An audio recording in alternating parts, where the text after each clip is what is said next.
Ayan lakay, kain tayo. Pero bago tayo kumain, mag-pray muna tayo. Lord, maraming salamat sa biyayang ito. Magbigay sa akin ng kalakasan, kagalingan at magmumula sa iyo. Muli, Panginoon, sa iyo ka na po binabalik. Walang papaguri. Pasalamat sa pangalan ni Jesus. Amen. Ayan, meron tayong ulam dito, munggo. Meron tayong nilagang talong. At saka meron tayong buong with sili kalamansi. Ayan. Wala muna tayo ngayon, karne. Iwas muna tayo. At ito muna, talong tsaka munggo. Masarap to, nilaga. Ayun,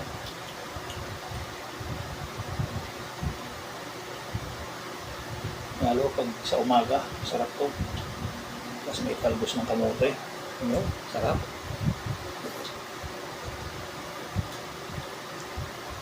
Manghang. Sarap. Manghang niya.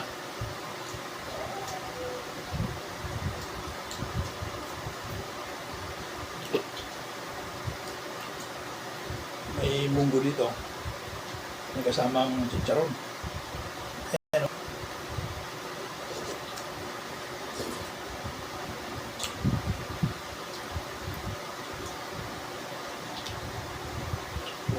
Bulay muna tayo. Wala yung partner ko, si Brother Pete. Kaso hindi yata kumakain ng nilagang talong yun.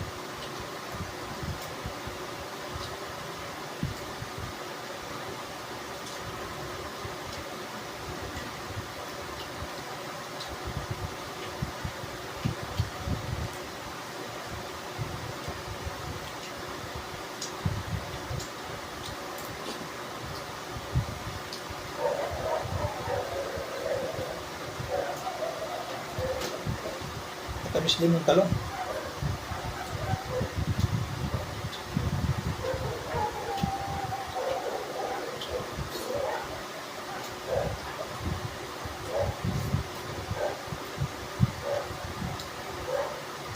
Masarap pa nito. Sausawan mo bangka. Sili kalamansi. Bagoong. Kaya masarap kumain.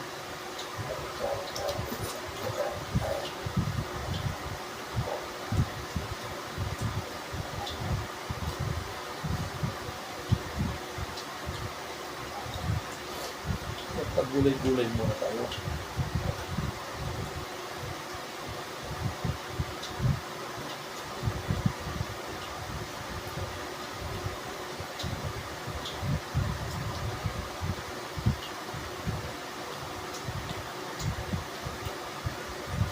Hindi tayo kasi makapaggawa ng tinapa dito. Dahil apartment ko eh. Hindi sana tayo gumawa ng tinapa.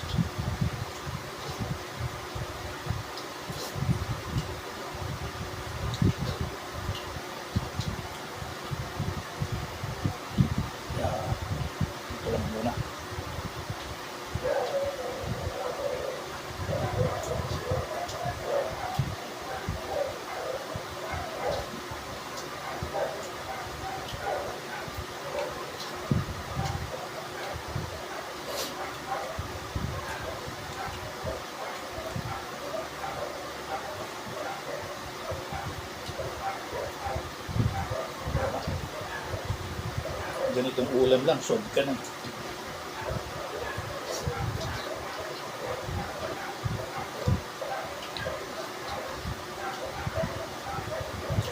Yung iba, hindi makakakain pag walang karne ang pagkainan nila.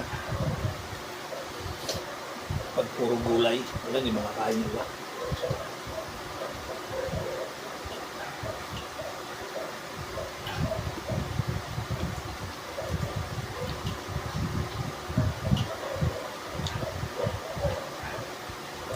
Natatandaan ko pa. Ulam ko lang nun, yung bata pa ako, yung kape na bigas. Pwede na yun. Tambang mo yung kanin. Sabawan mo yung kanin, lagyan mo na ng asukal, sob na.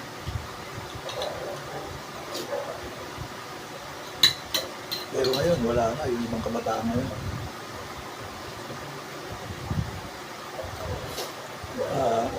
wala nang gumagawa ngayon sa ganun. Maliban lang kung taga-probinsya ka. Yung sasabaw mo yung kape.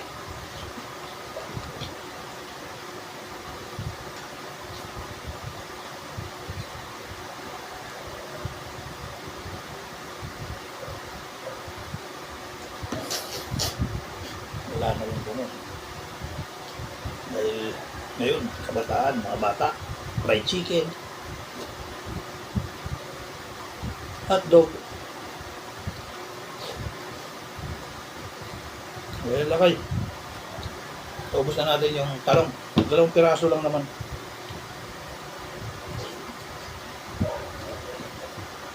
Kasi kung bumili ako ng marami, baka hindi ko rin maubos. Ayan.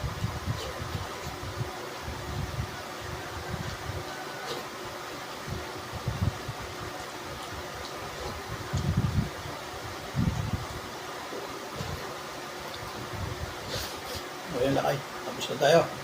Munggo na lang natira. Mainit pa yung munggo.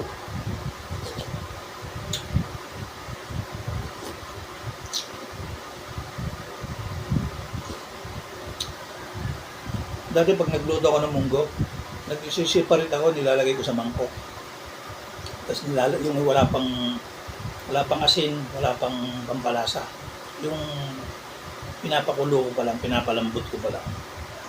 Malambot na naghihiwalay na ako, nilagay ko sa mangkok. Tapos nilalagyan ko ng gatas, tsaka asukal. Dati, nagluluto pa ako ng munggo. Kaya minsan dinadamihan ko.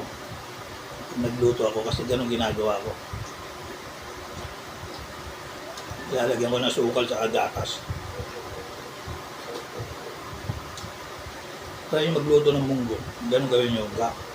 Bago nyo timplan ng mga rekado. Mag-separate yan. Lagyan nyo ng gatas saka asukal. Masarap din yun.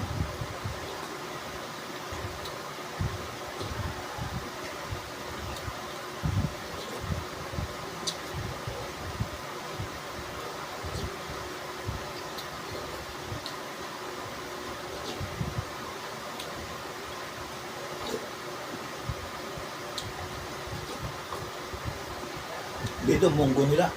Halos walang sahog. Sardinas, tapos ang palayang bunga ng palaya nilalagay. Minsan, nilalagay nila.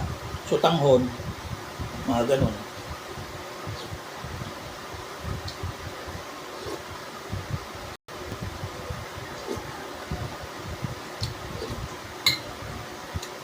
Iba kasi, kanya-kanyang lagay na rekado yan.